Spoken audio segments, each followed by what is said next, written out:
will love you. If you're living on the earth, may your kingdom be established in our races. As your people declare your mighty word, blessed be the Lord.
napakapulis, napakalaking sa Panginoon. For you are great, there is miracles so great. There is no one else like you. Hallelujah, you are forever loved like you. For you are great, praise your holy miracles so great. There is no one so great like you. You are so great, Lord Jesus. You are holy, Lord. You are holy. We declare your mighty word, Jesus. We declare your mighty word, Lord Jesus. Hallelujah. Blessed be your name, O God. You are worthy. You are worthy. Yes, Lord God. Napakabuti sa miracles so great. There is no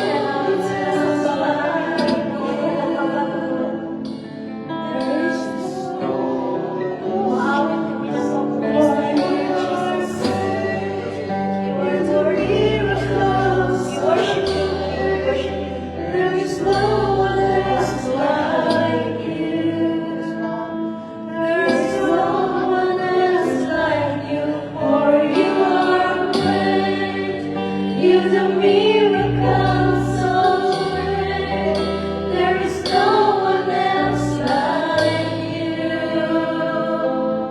There is no one else like you. There is no one else like you. Yes, Lord God. Wala kang papuri, Panginoon. Lahat ng papuri, pagsambay, paralis kayo, Lord God. Tunay ka ang Diyos na nagkita sa aming buhay. Tunay ka ang Diyos na aming sinasama. Ikaw ay buhay, Lord God. Maraming salamat sa iyong presensya, sa iyong pagkilos, Panginoon. Tinataas ka namin na nandiyan. Wala kang katulad. Wala kang kasunod. Sa'yo lamang ang lahat ng papuri, pagsamba, pagdakila, Panginoon. Dahil ikaw ang Diyos na buhay, na aming sinasamba. Wala na rin. Thank you, Lord God. Thank you, Jesus. Sa lahat ng papuri, Panginoon, sa pangalan ni Jesus. Ang aming dalangin at kasasalamat at awit. Amen. Amen.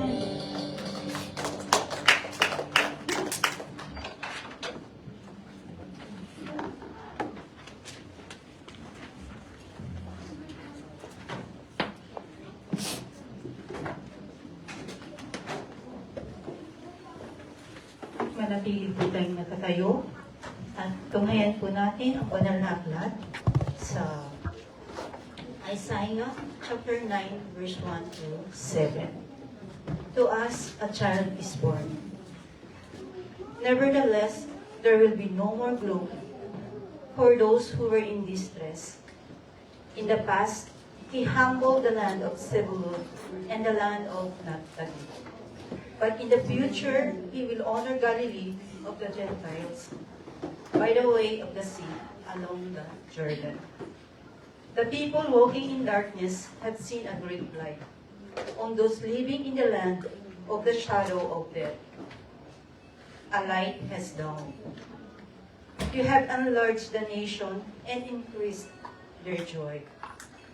They rejoice before you as people rejoice at the harvest, as men rejoice when dividing the plunder. For as in the day of Midian defeat, you have shattered the yoke that burdens them, the bar across their shoulders, the rod of their oppressor. Every warrior's boot used in battle and every garment rolled in blood will be destined for burning, will be fuel for the fire. For to us a child is born, to us a son is given, and the government will be on his shoulders. and he will be called Wonderful Counselor, Mighty God, Everlasting Father, Prince of Peace. Of the increase of this government, of his government and peace, there will be no end. He will reign on David's throne and over his kingdom, establishing and upholding it with justice and righteousness from that time on and forever. The seal of the Lord Almighty will accomplish this. Thank you, Lord, sa pagbasa ng aklat ng Panginoon. Okay, po na po tayong lahat.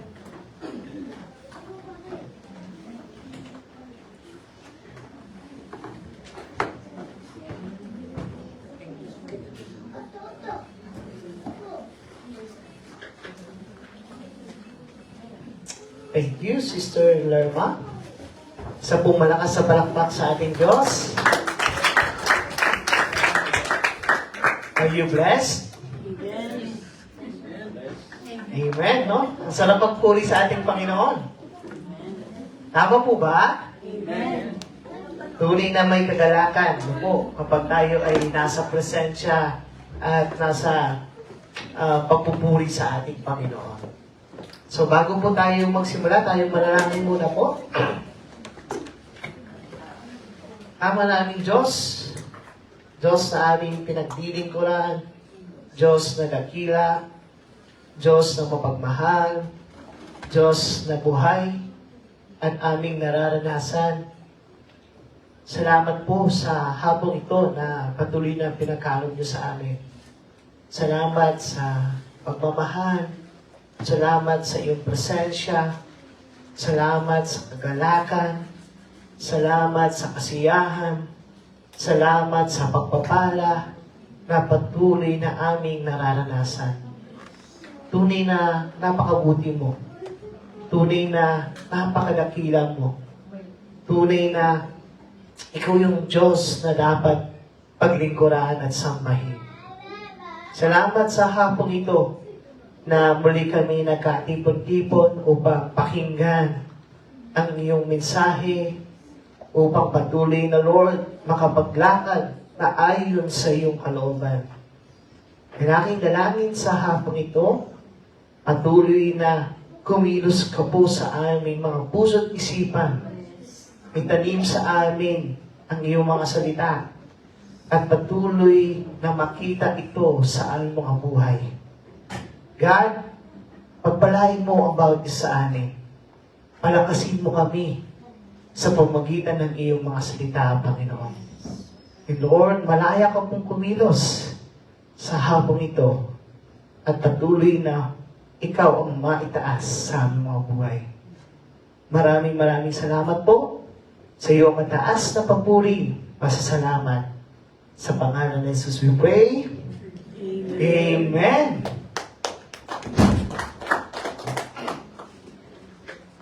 May napakinggan po akong isang love quote or hugot quote, no? Sinasabi po, lalo-lalo na ito po ay about sa tungkol din ay sa mga love, hugot quote, no, sa Pilipinas. Sinasabi po nito, mabuti pa daw yung panahon, may pag-asa. Pero yung relasyon nila, wala na. No? Mabuti yung panahon, may pag-asa. Pero yung mga bagay-bagay, mukhang nawawala na ng pag-asa. No? Sino po ba dito ang may pag-asa? Amen. Amen? No? Habang buhay, may pag-asa. No? Ngayon po, babatiin ko na kayo, advance Merry Christmas. Merry Christmas. Merry Christmas. No? Alam niyo po, kapag dumarating ang Christmas, kung aalamin natin ang tunay na mensahe ng Christmas, no? Kung titignan natin ang mga mensahe tungkol itong sa Christmas o pagdating ng Panginoong Jesucristo, alam niyo po, isa sa mga mensahe ng Panginoon ng pagdating niya ay pag-asa. Amen? Amen. Peace. Pag-asa. Joy. You know, kahit na anong pinagdadaanan mo, kung alam mong nasa iyo ang Panginoong Hesus, masasabi ko po, may pag-asa. Yan ang pag-uusapan natin, kapatid. Oh, ganda, no? Christmas na. Hope in Christ. Oh, may pag-asa. Dahil may Panginoong Jesucristo. Oo. Kahit na may mga situation na sa tingin mo, hopeless situation. But because you have Jesus Christ in your life, there is still hope. Amen? May pag-asa. Kaya yung katabi mo, nakakangiti yan. Amen? Kasi may Panginoong Jesus yan. Amen. Tingnan mo, blooming yan.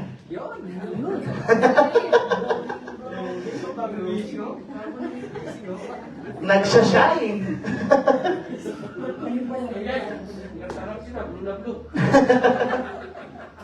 Alam niyo po, ang pag-uusapan natin is pag-asa na nakay Kristo. Ang pag-uusapan natin sa Isaiah 9, verse 1 to 7. Ang Isaiah po ay sinulat, from the name, no? Ni Prophet Isaiah. No, kanina, natatakal din natin yon, si Prophet Isaiah, no po?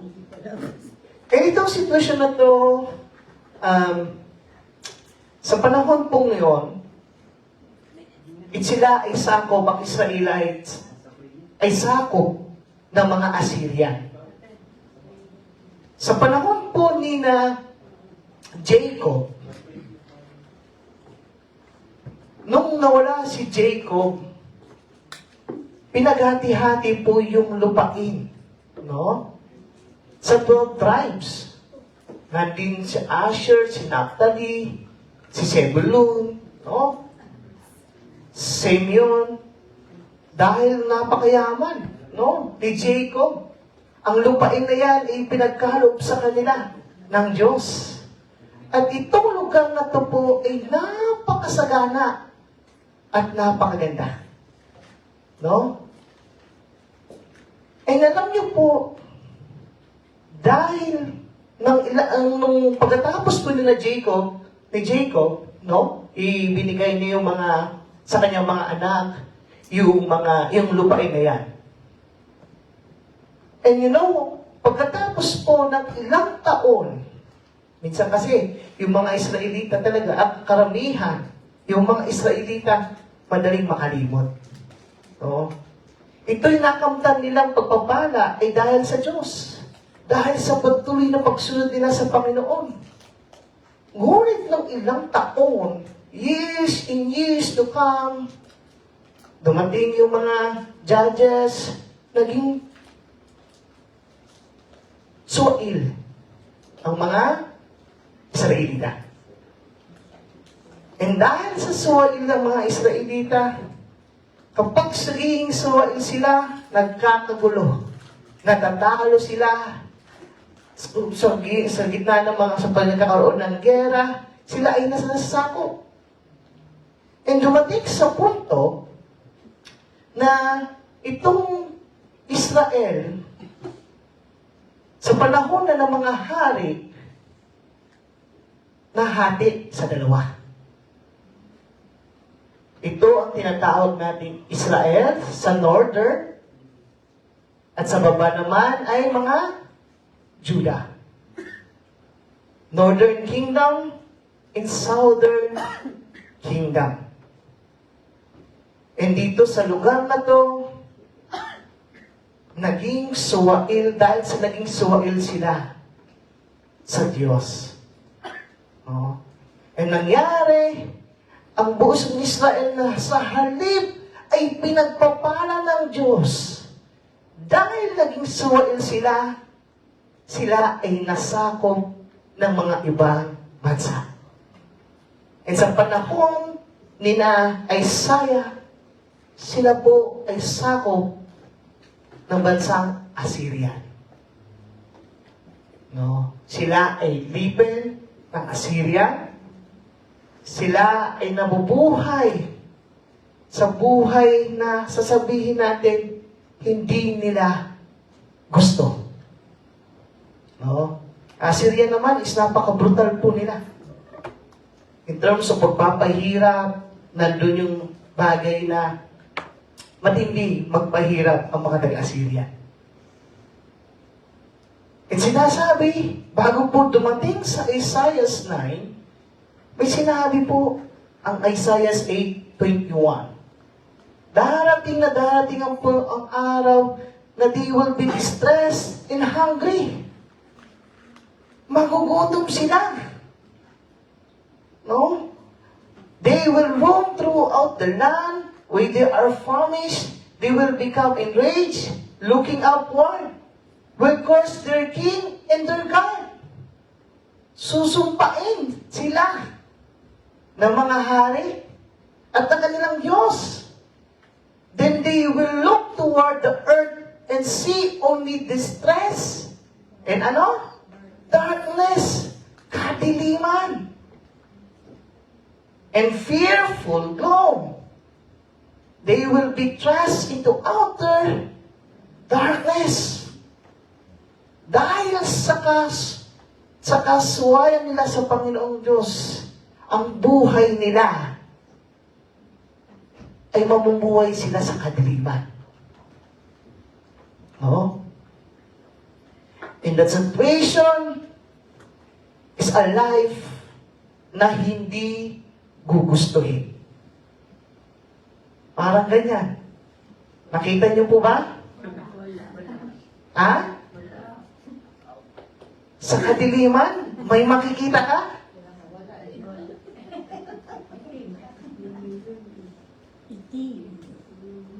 May gusto po bang mabuhay sa kadiliman dito? Ang kadiliman ay nagsisimbolo ng kalungkutan. Ang kadiliman ay nagsisimbolo ng kaguluhan. Ang kadiliman ay nagsisimbolo sa buhay na ayaw mong sa buhay mo. Tama? And dahil sa katigasan, kasuwayan nila sa Diyos, Israelites live in darkness. Sa life na hindi nila gusto. And you know, ang napakaganda,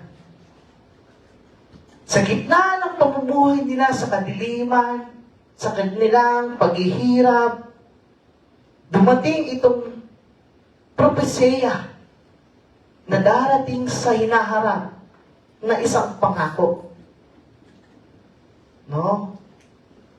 Sa gitna ng kadiliman nila ng buhay, may ipinangako ang Diyos. Ano yung mga pangako niya? Ha?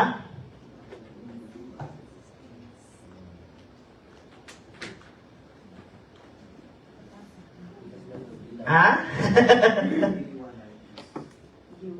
This time, they living na in darkness. Unang magkikita natin sa buhay ng Israelite, sa gitna ng kadiliman, may pangako ang Diyos na darating. Ano ito? Una, is dakilang liwanag. They were in darkness, but God has promised na siya ay magbibigay ng liwanag. At ito yung mensahe na ipinadaan kay Isaiah para sabihin sa mga Israelita na namumuhay na sa kadiliman. Unang makikita natin, isang pangako ng Diyos ay dakilang liwanag. Sabi po sa Isaiah 9 verse 1, the people walking in darkness have seen, great light. Makikita nila ang dakilang liwanag. On those living in the land of deep darkness, a light has dawned. Sa mga namumuhay sa kadiliman at sa mga namumuhay sa kabigatan, sa mga nabubuhay sa kahirapan, may pangako ang Diyos. Makakakita kayo ng liwanag. Amen?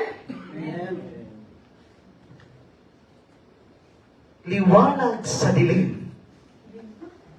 No po? Ang ganda.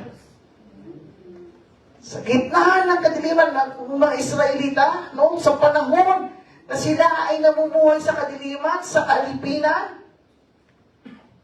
sa kabigatan, sa kahirapan, tapos maririnig mo galing sa Diyos, makakakita ka ng liwanag. Amen? Wow! There is light. And you know, sa panahon po ni Isaiah, sila ay sakop ng Assyrian. And yung Assyrian, may Diyos na goddess na pinapaniwalaan. Ito po si Shamash. Sabi niya, ito yung a major Assyrian deity. Isa sa mga Diyos ng mga Assyrian. And ito si Shamash, sinasabi niya, the sun god. Siya ang source of light. No? Siya ang liwanag. Sa kanya galing ang liwanag. So ito isang bagay na isang Diyos na sinasamba ng mga Assyrian. And yung sinasabi dito then, a solar disk of the city of Babylon who spread the light. In ito Hammurabi po, ito po ay sulat, no? In the old ancient. Sinabi po na, sabi dito si Shama daw po, is isa rin din na talagang nagbibigay liwanag. So sa Assyrian, maging in the Babylons, ito si Shama, sila ang nagbibigay, siya ang nagliliwanag. But you know, in Israel, no, sa mga Israelita, ang paniniwala nila ng liwanag for Israel, ito ay nagsisimbolo ng presensya ng Diyos. It symbolizes the presence of God. And you know, sa dinadaming pamumuhay nila sa kadiliman, no po, may pangako na may liwanag na darating. At ang liwanag na to ay nagsisimbolo na may presensya ang Diyos.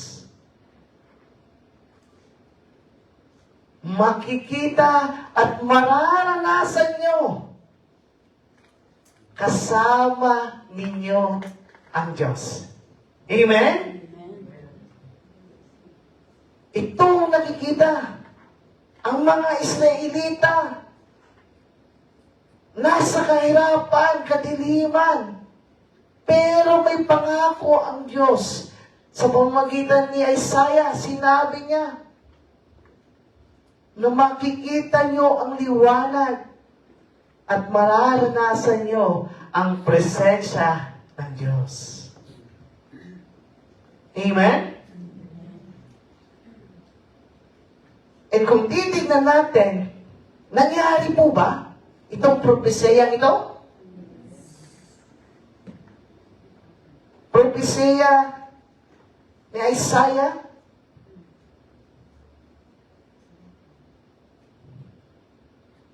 Alam niyo, yung buhay kasi ng Israelita, pag ganyan-ganyan eh. Nung sumusunod sila, nandun kaayusan. Pero dahil patuloy na sumusuway sila, talagang buhay nila ay dumidilim. Na para bang sa punto, ganito na lang ba? Paghihirap na lang ba? No? Pero sinabi ng Diyos, may liwanag ay pagkakalob sa inyo.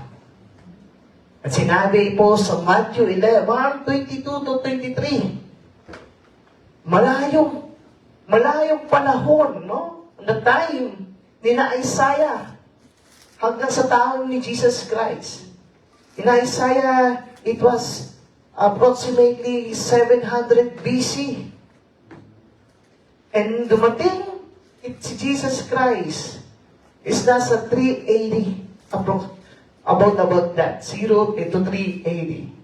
So almost 700 years bago dumating ang pangakong ito. It takes time. But you know, God fulfilled His promise. And kung makikita natin, ito ang pangako niya. And all this took place to fulfill what the Lord had said through that prophet. The virgin will conceive and give birth to a son, and they will call him, ano? Emmanuel. Which means, God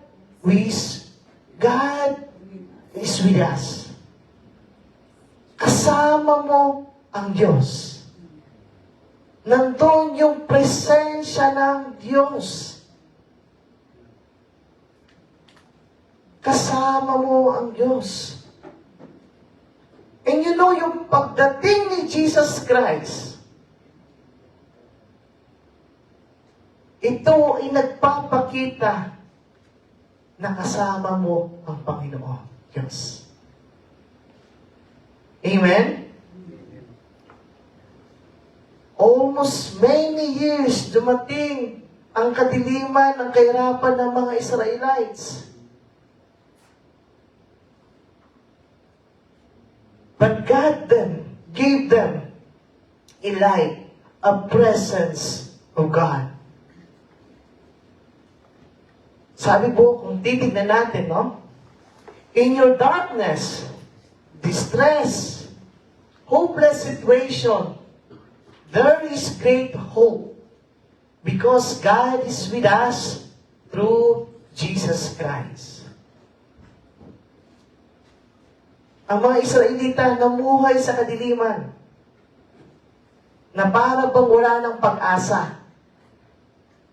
Alipin ng mga bansa. And hindi nila makita ano ba ang kagalakan? Ano ba ang kasiyahan? Ano ba ang buhay? But you know, God sent Jesus Christ para ipakita ang liwanag, para ipakita na may presensya ang Diyos, para ipakita na may pag-asa sa gitna ng kadiliman. Amen po ba? And ano ang bagay na makikita natin dito? Sa buhay natin, marami ang sitwasyon sa buhay na para bang ang dilim. Para bang ang hirap na. Para bang nakakapagod na. Para bang ang buhay, ang hirap ng umabante, ang bigat na sa isipan. Amen? Napakadilim na ng buhay.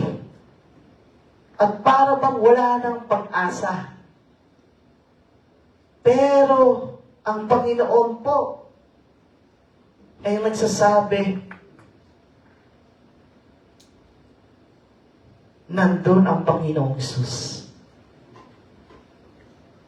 may liwanag sa gitna ng kadiliman. May pag-asa kahit ang sitwasyon mo ay walang pag-asa. Amen?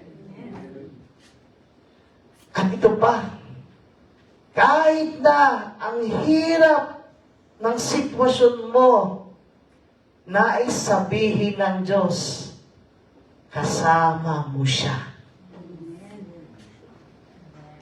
Nandun ang presensya ng Diyos sa buhay mo. Ibinigay ng Diyos ang Panginoong Hesus sa mundong ito para sabihin na ang Diyos ay kasama mo. Amen? God is with us. God is with us. Sabi po sa Matthew 1, 22 to 3. John,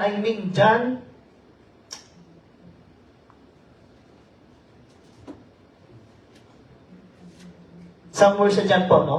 Sabi niya, in Him was life, and that life was the light of all mankind. The light shines in the darkness, and the darkness has not overcome it. John, ano po siya? John 1:4. Po?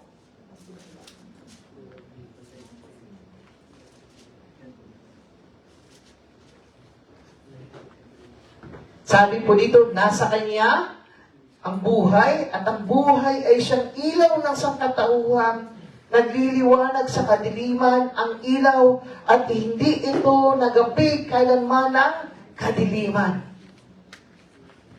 Pinapakita po dito na ang liwanag at ang presensya na sa iyo o ang Panginoong Hesus na nasa buhay mo ay hindi kayang gapiin ng kadiliman. Hindi kayang gapihin ng anumang pagsubok sa buhay mo. Amen? Siya ang Diyos na mananagumpay. At kung siya ay nasa buhay natin, nandun ang katagumpayan natin. Amen po ba? Sinasabi, if God is with us, who could be against us? You know, ang pagdating ng Panginoong Jesucristo, nagpapakita na hindi ka nag-iisa sa buhay. Nagpapakita na handa ka samahan sa anumang hamon ng iyong buhay. Amen po ba? Siya ang Diyos na kasama natin. Alam mo po, ang buhay natin, hindi po pag-asa ang mga bagay lamang dito sa mundo. Eh, ibig mo ba, matataas ang lapad sa ATM nila? Tama po ba? May bisa mo bus, masyadong malakas. May bisa mo bus, punong-puno ng possession. Alam niyo po, hindi po yan ang tunay na dahilan para tayo ay may karoon ng matibay na pag-asa. Alam niyo po, ang tunay na pag-asa, saan makikita? Kundi sa Panginoong Hesus. Jesus is our great hope. Siya ang ating pag-asa. Amen po ba? Amen. Siya. Kaya alam mo, kahit na anong pinagdaraanan natin o hirap natin, may pag-asa. Kasi God is with us. Dumating ang Panginoong Jesucristo na kasama natin. Ito ang isang sa pangako ng Diyos sa mga Israelita. Darating na darating ang liwanag. At ang liwanag na to ay ang Panginoong Jesus. Pangalawa, our hope in Christ. Kasi dahil sa Panginoong Kristo, may tunay na kagalakan.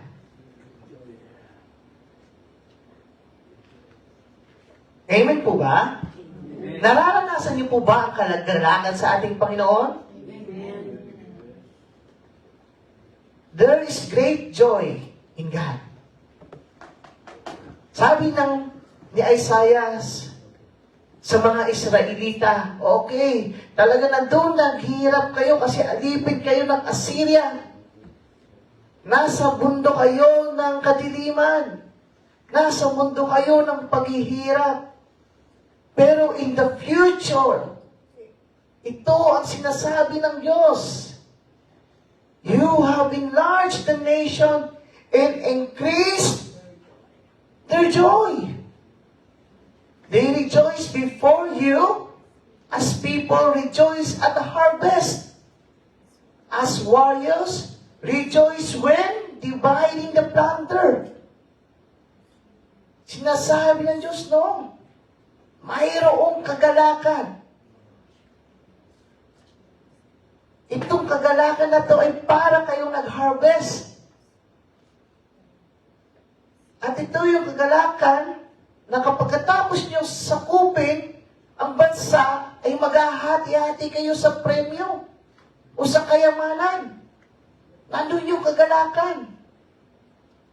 Kasi sinabi ng Diyos, for us in the days of Midian's defeat, have shattered yoke that burdens them, bar across their shoulders, rod of their oppressor. Sapagkat, gaya ng ginawa nung pagkatalo ng mga Midianites, binali niya ang yoke na nagpapahirap sa kanila across their shoulders, rod of their oppressor. Kung titignan niyo po, no? Ganito po ang yoke. Kapag ikay alipin ng isang bansa, para ka nagbibit-bit ng yoke. No? Ganito po yan. Kapag ikay isang leader at may isa kang kayo'y nasakop, no? Leader ka, and may ahead kang na, parang may ahead sa'yo, may great leader sa'yo, bit-bit mo po, pasalig mo siya. Alipin ka. Kung anong gusto niyang sundin, ay gusto niyang mangyari, susundin mo. Kasi nakasubmit ka sa kanya. No po? And kapag ang bansa ay sinakop o na-underrun, ganito po ang nararamdaman nila. Alipin sila. Kung ano mang bagay na gusto nilang gagawin, ay yun ang mangyayari. No? Ito po yung sa panahon. Ito rin po yung kasing ginagamit sa kanilang farm, no? Yung mga hayop nila po, no? Is nilalagyan yan. Isa sa mga sinisimbolize po nito is great burden. Great pain. At the side, sinabi po dito, the rod of their oppressor. Ito pong rod na yon ay pamalo na nagsisimbolize ng paghihirap. So makikita natin, kapag sakop kayo ng isang bayan, nandun yung bagay na paghihirap. Sunod-sunuran, alipin, walang kalayaan,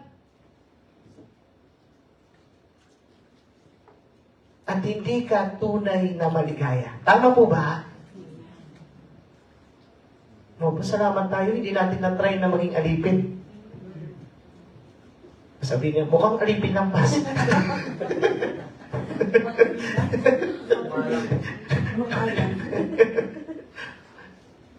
You know, iniisip ko po, no?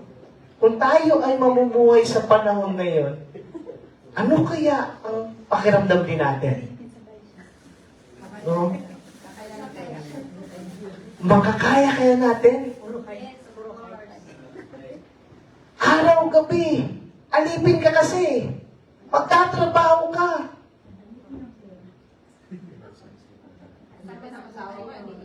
Gagaan ko lang, bibigay lang sa'yo, pagkain. No. At kapag magreklamo ka, ano gagawin sa'yo? Ahagupin. Sa halip na sana gusto mo magpunta sa Tokyo Disneyland. Dahil kay alipin, wala. May pasok. 24/7. Ano po? Kapag ikay alipin, sunod-sunuran ka. Mararamdaman mo yung bigat, yung pain, yung sakit, at takot na pwedeng mangyari sa buhay mo. Sa tingin niyo ba kung ganyan ang sitwasyon niyo? Puno ka ba ng pag-asa? Meron pa yun. Ha? May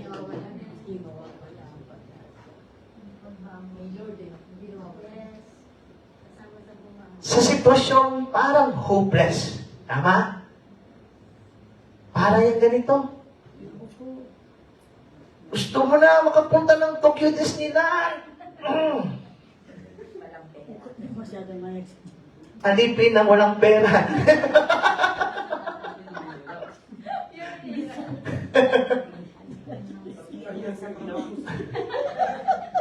You know, I saw it. Na kung ikay alipin noon, para kang nakatali sa kadena. Wala kang alayaan.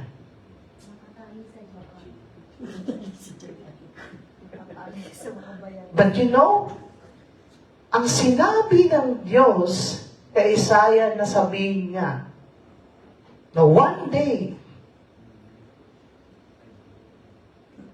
babasagin niya yung yoke, yung bar across your shoulder, or run. O sinasabi natin, ito yung sitwasyon ng paghihirap sa buhay mo. Because of Jesus Christ, alam niyo po, makakaranas ang tao ng kalayaan. Amen po ba? Amen. Because of Jesus Christ, ang tao ay makakakamit ng tunay na kapayapaan. Because of Jesus Christ, makakakamit ang tao ng tunay na kapayapaan. Yan ang isang pangako ng Diyos.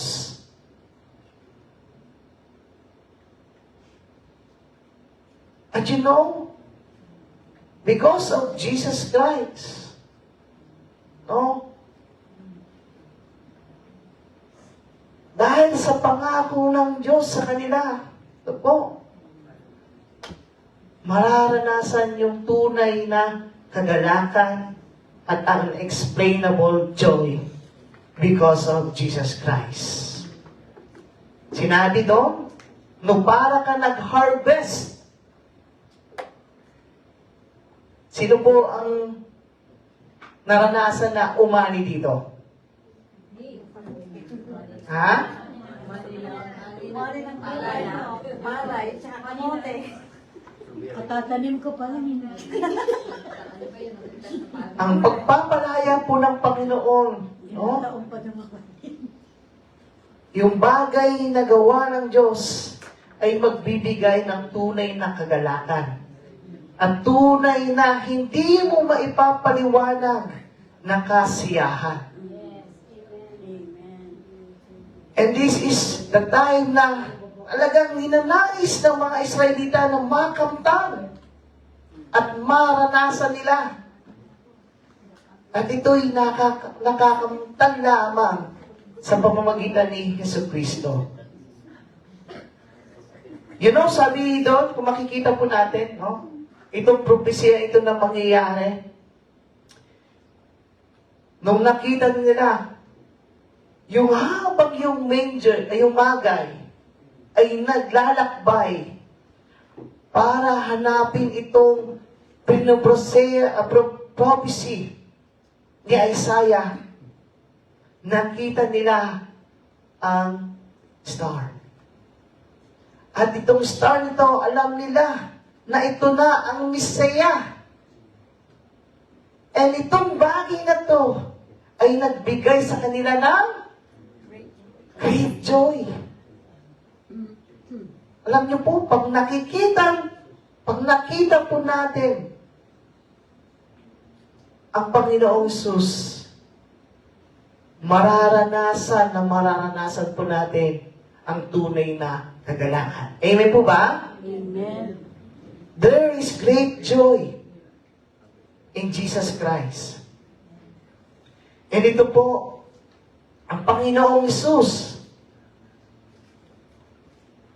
But the angel said to them, "Do not be afraid. I bring you good news that will cause great joy for all the people.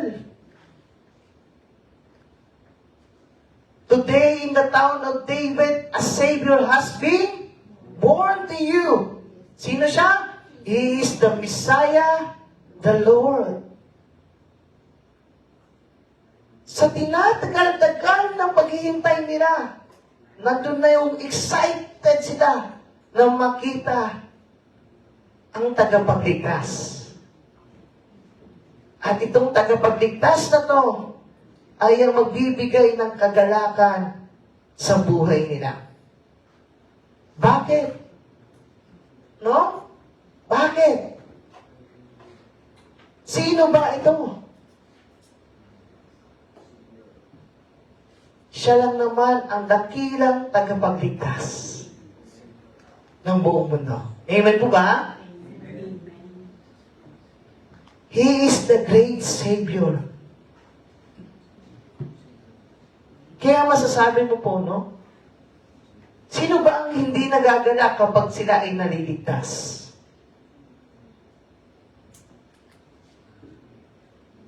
May nalulungkot po ba kapag sila ay naliligtas? Eh, niligtas niya ako sa pangalan. You know, there is great, ang Panginoong Sus po, ang dakilang tagapagligtas ng mga Israelita. At kahit po sa ating mga tao, no? Sa atin po lahat, no? And you know, ito po ang katotohanan. There is surely great joy in life with Jesus Christ. Because He is our Savior and our victory in every battle of life. May kagalakan kasi kasama natin ang Panginoong Sus na tagapagligtas. Israelites, they were in a situation in darkness, but God gave them Jesus Christ. And si Jesus Christ, ang tanging lamang makakapagligtas sa bawat isa sa kanila. Kaya sa atin, no? May mga bagay tayong battle. Iba pa po ang ating pinaglalabanan ngayon. May sitwasyon, maybe some of us, mayroong bagay na pinagdadaanan sa loob ng kaisya. Tama? Sa iba naman, may pinaglalabanan about sa financial. Some of us, may mga pinaglalabanan sa kaisipan. Nasa tingin mo lang, nakangiti. Pero patuloy na lumalaban sa kaisipan. We have different battles in our lives. But you know, sa tulong at biyaya ng Panginoong Diyos, mapagtatagumpayan natin po dahil sa tulong ng Diyos. And He will give us grace na patuloy na mapagtatagumpayan natin po. Kasi ang Diyos na yan, ang Diyos na si Jesucristo, ang patuloy na magbibigay ng tagumpay sa bawat isa po sa atin. And ito ay naranasan ng mga Israelita. Ng bawat tao na tinanggap siya. And isa pang bagay po na makikita natin, may pag-asa kay Jesucristo, kasi isang bagay na nakita natin, may kapayapaan. Dakilang kapayapaan.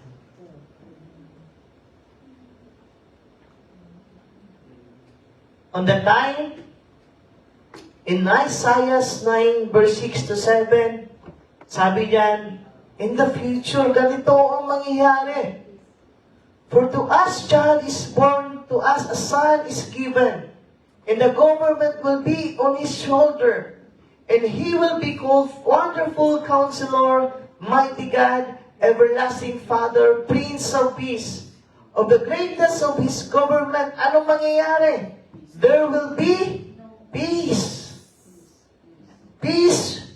There will be no end. Kapag dumating ang Panginoong Hesus, mararanasan ang tunay na kapayapaan. And He will reign on David's throne and over His kingdom, establishing and upholding with justice and righteousness from the time on and forever. Kung titingnan natin, nung dumating ang Panginoong Jesucristo, sinumulan niya na pong bigyan ang bawat isa ng kapayapaan.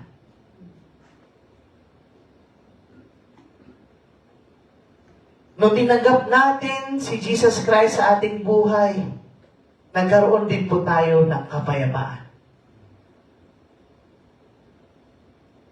On the time we have accepted, that's the start na patuloy na ang Diyos ay nagbibigay ng kapayapaan. And it will be fulfilled o mapupuno po ito kapag ang Panginoong Hesus ay bumalik na dito sa lupa. Ano po? Ba't ang kagandahan, sinimulan niya na po ang kapayapaan. Ibinigay niya na sa atin din.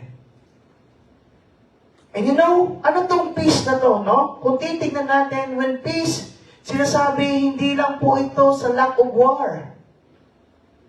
It encompasses well-being sa ating loob-looban. It is mararamdaman mo, you are safety, and nandun yung kahit ano ka, may kulang, nandun yung kasaganaan pa rin na binibigay ng Panginoon. And aside from that, this is the peace na magkakaroon tayo ng good relationship with brothers, neighbors, in God. You know, it is a peace sa ating buhay. Ito po ang pinagkakaloob ng peace ng Panginoon sa loob. At ito'y sinimula ng Panginoon. Alam niyo po, nung dumating ang Panginoong Hesus, dalawang bagay ang patuloy niyang inuutos sa atin. Ano po ito?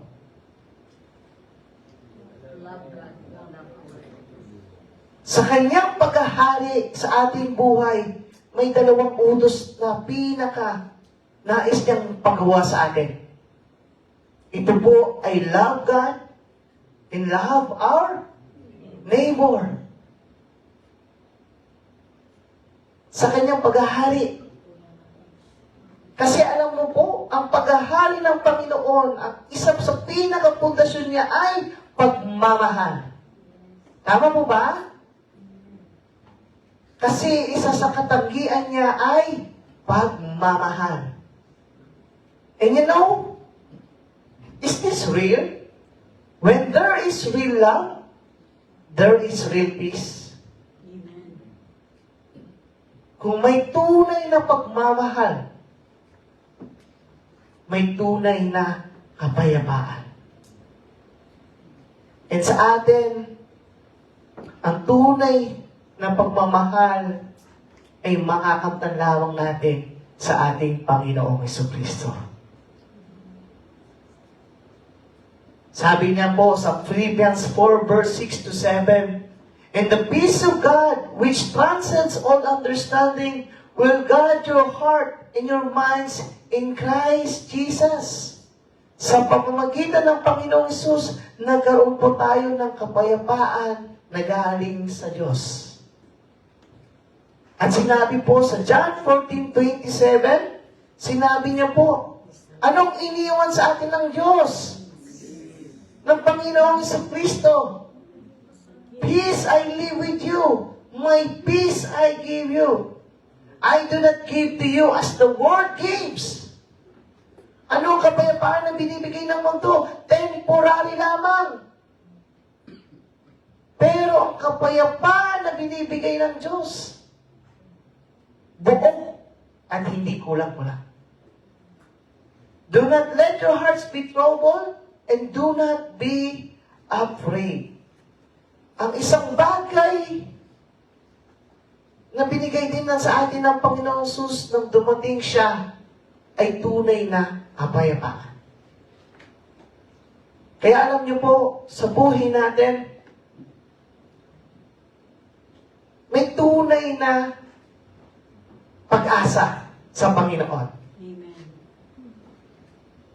Dahil ang tunay, dahil sa ating Panginoong Hesus po, may tunay na liwanag. May dakilang liwanag na nagsisimulo ng presensya niya. Nandoon siya, kasama natin siya.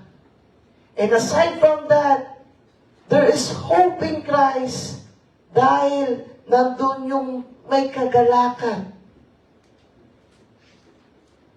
na ipinagkakaloob ng Diyos kasi kasama na siya, kasama natin siya. At there is hope in Christ kasi sa gitna ng bagay na pinagdaraanan, mga bagay na ating hinaharap, may kapayapaan na patuloy na ipagkakaloob sa atin ng Diyos. Kaya, pagdating ng sa panahon ng Christmas, may mga bagay na makikita tayo. Pagdating ng Panginoong Hesus, ito'y nagsisimbolo ng liwanag, nagsisimbolo ng kagalakan, at nagsisimbolo ng kapayapaan. Kaya, may pag-asa dahil sa Panginoong Hesus. Yan po ang binibigay sa atin ng Diyos. Mayroon ba kayong pag-asa, kapatid? Amen. There is hope in Christ. Palakpakan pa natin po. Tayo po yung manalangin. Father God, once again, thank you for this time na pinakaalog niyo sa amin. Salamat po, Diyos, sa iyong mensahe na patuloy na nagpapaalala na may pag-asa sa iyong Panginoong Hesus. Kasi dahil sa iyong Panginoong Hesus, mayroong kagalakan, mayroong kapayapaan, mayroong liwanag na nagsisimbolo ng iyong presensya, O Diyos. God, help us to remember this. Sa mga bagay na sitwasyon sa buhay, may mga bagay na paano bang ang hirap, O Diyos? But Lord, through Jesus Christ, na ipinagkaloob mo, Panginoon, we know, by your grace and mercy, makakayanan namin ito, Panginoon. Lord, I pray, O God, sa bawat isa dito, na anumang bagay na sitwasyon nila sa buhay Anumang bagay na kanilang hinaharap, Panginoon. Ano man yung mga sitwasyon na hindi nila maintindihan, Panginoon. Aking dalangin na makita nila yung pag-asa na nanggagaling sa iyo, O Diyos. Lord, makita nila na sa pagmagitan mo, Panginoong Jesucristo, mayroong liwanag sa gitna ng kadiliman. Nandun yung presensya mo. And Lord, makita nila yung kagalakan pa rin na pinagkakaloob mo, Panginoon. At Lord, makita pa rin nila, makita ng bawat isa na may kapayapaan dahil sa iyo, Panginoon. God, I pray, continue to be with them. Continue to guide them and lead them. And ikaw po ang maghari sa kanilang mga buhay, Panginoon. Maraming salamat po sa hapong ito at patuloy ko po pinagkakatiwala ang lahat ng bagay sa iyo, Panginoon. Sa pangalan ng Jesus we pray. Amen. Okay po. Po ay lahat tumayo sa hapong ito.